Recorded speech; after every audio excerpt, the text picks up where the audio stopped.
ಉತ್ತನಹಳ್ಳಿ ಇದು ಪ್ರಾಚೀನ ಕಾಲದ ಹಳ್ಳಿಯಾಗಿದ್ದು ಉತ್ತಮನಹಳ್ಳಿ ಎಂದಿದ್ದು ಕಾಲಕ್ರಮೇಣ ಉತ್ತಮನಹಳ್ಳಿ ಮಕಾರ ಲೋಪವಾಗಿ ಉತ್ತನಹಳ್ಳಿ ಆಗಿರುವ ಸಾಧ್ಯತೆ ಇದೆ.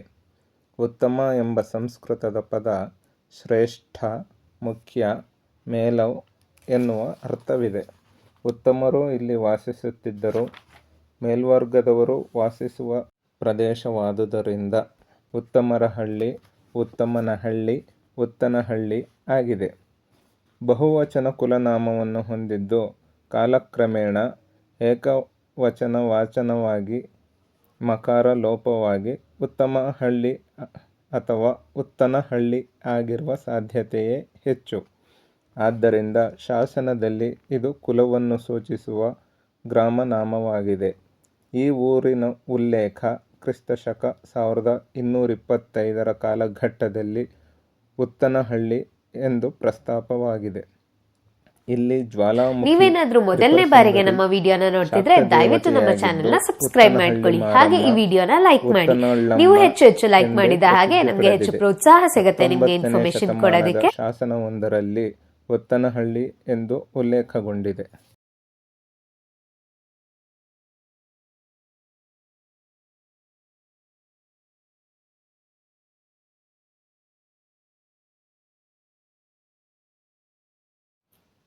ಸಿದ್ದೇಶ್ವರ ಸ್ವಾಮಿ ದೇವಸ್ಥಾನ ಸಾಧಾರಣವಾಗಿ ಮೈಸೂರಿಗರೆಲ್ಲರಿಗೂ ಜ್ವಾಲಾಮುಖಿ ತ್ರಿಪುರಸುಂದರಿ ಅಮ್ಮನವರ ದೇವಾಲಯವು ಚಿರಪರಿಚಿತವಾಗಿದೆ. ಅದರ ಜೊತೆಗೆ ಇರುವುದೇ ಶ್ರೀ ಸಿದ್ದೇಶ್ವರ ಸ್ವಾಮಿ ದೇವಾಲಯ. ಸಿದ್ದೇಶ್ವರ ಸ್ವಾಮಿ ದೇವಾಲಯವು ಉತ್ತನಹಳ್ಳಿ ತ್ರಿಪುರಸುಂದರಿ ದೇವಾಲಯದ ಹಿಂಬದಿಯಲ್ಲಿದೆ. ಇದು ಪ್ರಾಚೀನ ಕಾಲದ್ದೆನ್ನಲಾಗಿದ್ದು ಕ್ರಿಸ್ತಶಕ ಸುಮಾರು 9ನೇ ಅಥವಾ 10ನೇ ಶತಮಾನಕ್ಕೆ ಸೇರಿದ ದೇವಾಲಯವಾಗಿರುತ್ತದೆ. ಇದು ಪೂರ್ವಾಭಿಮುಖವಾಗಿದ್ದು ವಿಶಾಲವಾದ ತಳಮಟ್ಟದ ಅಧಿಷ್ಠಾನವನ್ನೊಂದಿದೆ. ಗುಡ್ಡದ ಮೇಲಿರುವ ಈ ದೇವಾಲಯಕ್ಕೆ ಬರಲು ಮೆಟ್ಟಿಲುಗಳಿವೆ. ಇತ್ತೀಚಿನ ಕಾಲದಲ್ಲಿ ಎಲ್ಲರೂ ಅದಕ್ಕೆ ವಿರುದ್ಧ ದಿಕ್ಕಿನಿಂದ ಅಂದರೆ ಪಶ್ಚಿಮ ದಿಕ್ಕಿನಿಂದ ಇರುವ ರಸ್ತೆ ಮಾರ್ಗದಲ್ಲಿ ತೆರಳಿ ಜ್ವಾಲಾಮುಖಿ ತ್ರಿಪುರಸುಂದರಿ ಅಮ್ಮನವರನ್ನು ದರ್ಶಿಸಿ ಆನಂತರ ಸಿದ್ದೇಶ್ವರ ಸ್ವಾಮಿಯನ್ನು ದರ್ಶಿಸುವ ಪ್ರತೀತಿಯನ್ನು ಮಾಡಿಕೊಂಡಿರುತ್ತಾರೆ.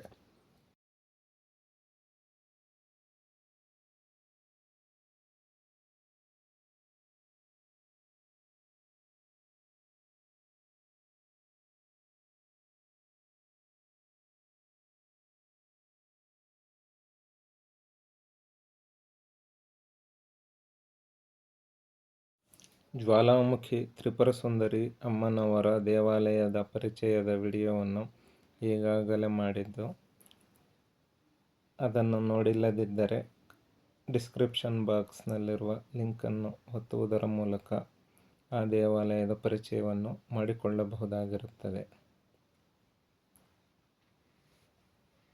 ಕೆಲವು ಇತಿಹಾಸಕಾರರು ಹೇಳುವುದರ ಪ್ರಕಾರ ಈ ಉತ್ತನಹಳ್ಳಿಯು 7ರಿಂದ 11ನೇ ಶತಮಾನದವರೆಗೂ ಅತ್ಯಂತ ಪ್ರಸಿದ್ಧ ಜೈನ ಕ್ಷೇತ್ರವಾಗಿದ್ದು ಜ್ವಾಲಾಮಾಲಿನಿ ಯಕ್ಷಿಣಿಯಾಗಿ ಪ್ರಸ್ತುತ ಈ ದೇವತೆಯನ್ನು ಪೂಜಿಸುತ್ತಿದ್ದರಂತೆ. ಸಾಮಾಜಿಕ ಪರಿವರ್ತನೆಯಿಂದಾಗಿ 12ನೇ ಶತಮಾನದ ವೇಳೆಗೆ ಉತ್ತನಹಳ್ಳಿ ಮಾರಮ್ಮಳಾಗಿ ಜನಮಾನಸದಲ್ಲಿ ಪೂಜ್ಯನೀಯ ಸ್ಥಾನವನ್ನು ಪಡೆಯಿತೆಂದು ಕೆಲವು ಇತಿಹಾಸಕಾರರು ಅಭಿಪ್ರಾಯಪಡುತ್ತಾರೆ. ಅದನ್ನು ಹೊರತುಪಡಿಸಿದಂತೆ ಇದು ನಾಥಾ ಪಂಥದ ಪ್ರಮುಖ ಕ್ಷೇತ್ರವಾಗಿಯೂ ಇತ್ತೆಂದು ಹಲವಾರು ಇತಿಹಾಸಕಾರರು ಉದಾಹರಣೆಗಳೊಂದಿಗೆ ವಿವರಿಸಿದ್ದಾರೆ. ಅದಕ್ಕೆ ಪ್ರಮುಖ ಸಾಕ್ಷಿಯಾಗಿ ಈ ದೇವಾಲಯದ ಪಾರ್ಶ್ವಗಳಲ್ಲಿ ಇರುವ ಕಾಲಭೈರವ, ನಾಗಭೈರವ ಹಾಗೂ ಕಾರಗನಹಳ್ಳಿಯ ಮಾರನಾಯಕನ ಶಿಲ್ಪವು ಉದಾಹರಣೆಯಾಗಿದೆ. ಇದು ಆ ಕಾಲಘಟ್ಟದ ಪ್ರಸಿದ್ಧ ಶಾಕ್ತ ಕೇಂದ್ರವೂ ಆಗಿತ್ತು ಎಂಬುದಕ್ಕೆ ಹಲವಾರು ಉದಾಹರಣೆಗಳನ್ನು ಇಲ್ಲಿ ಕಾಣಬಹುದಾಗಿದೆ. ಇಲ್ಲಿ ನಾವು ಕಾಣುತ್ತಿರುವುದು ಬಲು ಅಪರೂಪವಾದಂತಹ 5 ಅಡಿಗಳಷ್ಟು ಎತ್ತರವಿರುವ ಬಲಿಪೀಠ. ಈ ಬಲಿಪೀಠದ ಮೇಲ್ಭಾಗದಲ್ಲಿ ಸಣ್ಣ ಸಪ್ತಮಾತೃಕೆಯರ ಉಬ್ಬು ಶಿಲ್ಪವಿದ್ದು ಸೂಕ್ಷ್ಮವಾಗಿ ಗಮನಿಸಿ ಇದನ್ನು ಗುರುತಿಸಬಹುದಾಗಿದೆ. ಈ ದೇವಾಲಯದಲ್ಲಿ ವಿಶಾಲವಾದಂತಹ ಮುಖಮಂಟಪ ಹಾಗೂ ಹೊರಾಂಗಣ ಪ್ರಾಕಾರಗಳಿವೆ.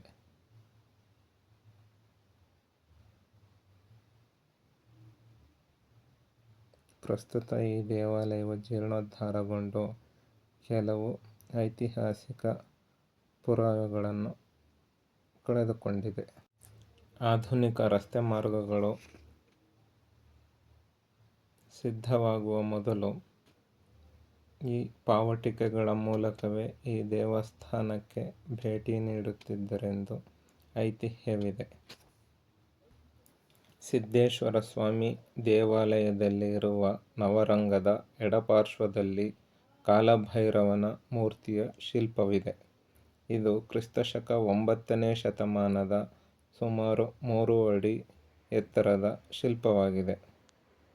ಭೈರವನು ಚತುರ್ಭುಜಧಾರಿಯಾಗಿದ್ದು ಖಡ್ಗ, ತ್ರಿಶೂಲ, ಡಮರು, ಪಾನಪಾತ್ರೆ ಮತ್ತು ರುಂಡವನ್ನು ಹಿಡಿದಿದ್ದಾನೆ. ಆ ರುಂಡದ ರಕ್ತಕ್ಕಾಗಿ ನಾಯಿಯು ಕಾಯುತ್ತಿರುವಂತೆ ಚಿತ್ರಿಸಲಾಗಿದೆ. ಭೈರವನ ಇಕ್ಕೆಲಗಳಲ್ಲಿ ಬೇತಾಳ ಗಣಗಳಿವೆ. ಭೈರವನು ನಗ್ನನಾಗಿರದೆ ಕಣಕಾಲಿನವರೆಗೆ ವಸ್ತ್ರ ಧರಿಸಿರುವುದು ವಿಶೇಷವೆನಿಸಿದೆ. ಬಲದ ಕಾಲನ್ನು ನೆಲದೊಳಿಟ್ಟು ಎಡದ ಕಾಲನ್ನು ಮುಂಚಾಚಿರುವ ಆಲಿರಾಸನ ಭಂಗಿಯಲ್ಲಿದೆ. ನಡುವಿನಲ್ಲಿ ನಡುಪಟ್ಟಿಯಿದ್ದು ಕೈಕಾಲುಗಳಲ್ಲಿ ಕಡಗವಿದೆ. ತೋಳಿನಲ್ಲಿ ತೋಳಪಟ್ಟಿಯಿದ್ದು ಜಟಾಮುಕುಟವಿದೆ. ಕಾಲಿಗೆ ಪಾದುಕೆಯಿದ್ದು ಸೊಂಟದಲ್ಲಿ ತೂಗಾಡುವ ಕತ್ತಿಯಿದೆ. ಹೀಗೆ ವಿವಿಧ ಆಭರಣಗಳಿಂದ ಅಲಂಕೃತನಾಗಿರುವ ಸುಂದರ ನಾಗಭೈರವ ಈತನಾಗಿದ್ದಾನೆ. ಇನ್ನು ಬಲಪಾರ್ಶ್ವದಲ್ಲಿ ಅಷ್ಟಭುಜಾಕೃತಿಯನ್ನು ಹೊಂದಿದ್ದು ತ್ರಿಶೂಲ, ಡಮರುಗ, ಸರ್ಪಹಾರ, ಪಾನಪಾತ್ರೆ, ಖಡ್ಗ, ಚಿಕ್ಕದಾದ ಕತ್ತಿ ಹಾಗೂ ಕೊಡಲಿಯನ್ನು ಹಿಡಿದಿರುವ ಕಾಲಭೈರವನನ್ನು ನೋಡಬಹುದು. ಈ ನಗ್ನರೂಪದ ಕಾಲಭೈರವನ ಕೆಳಗೆ ಚೇಳಿನ ಚಿತ್ರವಿದೆ. ಕೊರಳಲ್ಲಿ ರುಂಡಮಾಲೆಯಿದ್ದು ಕೈಕಾಲುಗಳಲ್ಲಿ ಕಡಗವಿದೆ. ನಡುವಿನಲ್ಲಿ ನಡುಪಟ್ಟಿ, ಕಣಕಾಲವರೆಗೂ ಜೋತು ಬಿದ್ದಿರುವ ರುಂಡಮಾಲೆ, ಎತ್ತರವಾದ ಪಾದುಕೆ ಹಾಗೂ ಕಣಕಾಲಿನಲ್ಲಿ ಸರ್ಪಬಂಧವಿದೆ. ಜಟಾಮುಕುಟಧಾರಿಯಾದ ಭೈರವನಿಗೆ ದಪ್ಪನೆಯ ಮೀಸೆಯಿದೆ. ಯಜ್ಞೋಪವೀತ, ತೋಳಬಂಧಿ ಇತ್ಯಾದಿ ಅಲಂಕಾರಗಳಿಂದ ನೀವೇನಾದ್ರೂ ಮೊದಲನೇ ಬಾರಿಗೆ ನಮ್ಮ ವಿಡಿಯೋನ ನೋಡ್ತಿದ್ರೆ ದಯವಿಟ್ಟು ನಮ್ಮ ಚಾನೆಲ್ನ ಸಬ್ಸ್ಕ್ರೈಬ್ ಮಾಡ್ಕೊಳ್ಳಿ. ಹಾಗೆ ಈ ವಿಡಿಯೋನ ಲೈಕ್ ಮಾಡಿ. ನೀವು ಹೆಚ್ಚು ಲೈಕ್ ಮಾಡಿದ ಹಾಗೆ ನಮಗೆ ಹೆಚ್ಚು ಪ್ರೋತ್ಸಾಹ ಸಿಗುತ್ತೆ ನಿಮ್ಗೆ ಇನ್ಫಾರ್ಮೇಶನ್ ಕೊಡೋದಕ್ಕೆ. ಇದು ಸ್ವಯಂಭೂ ಲಿಂಗವಾಗಿದೆ.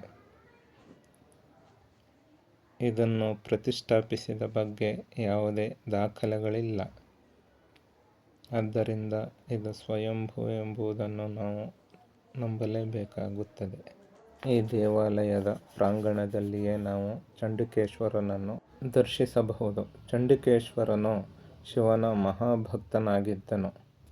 ಈತನು ತನ್ನ ತಂದೆಯು ಶಿವಲಿಂಗವನ್ನು ಕಾಲಿನಲ್ಲಿ ಒದ್ದಿದ್ದಕ್ಕಾಗಿ ಅವನ ಕಾಲನ್ನೇ ಕೊಡಲಿಯಿಂದ ಕಡಿದನು. ಅವನ ಭಕ್ತಿಗೆ ಮೆಚ್ಚಿದ ಶಿವನು ತಾನು ಧರಿಸಿದ ಮಾಲೆಯನ್ನು ಅವನಿಗರ್ಪಿಸಿ ತನ್ನ ಗೃಹಕೃತ್ಯದ ಮೇಲ್ವಿಚಾರಣೆಯ ಜವಾಬ್ದಾರಿಯನ್ನು ನಿರ್ವಹಿಸುವ ಅಧಿಕಾರವನ್ನು ಆತನಿಗೆ ನೀಡಿದನೆಂದು ತಿಳಿದುಬರುತ್ತದೆ. ಶಿವ ದೇವಾಲಯಗಳಲ್ಲಿ ಚಂಡಿಕೇಶ್ವರನಿಗೆ ಒಂದು ಪ್ರತ್ಯೇಕ ಕೋಣೆ ಅಥವಾ ವ್ಯವಸ್ಥೆ ಇರುವುದು ಕಂಡುಬರುತ್ತದೆ.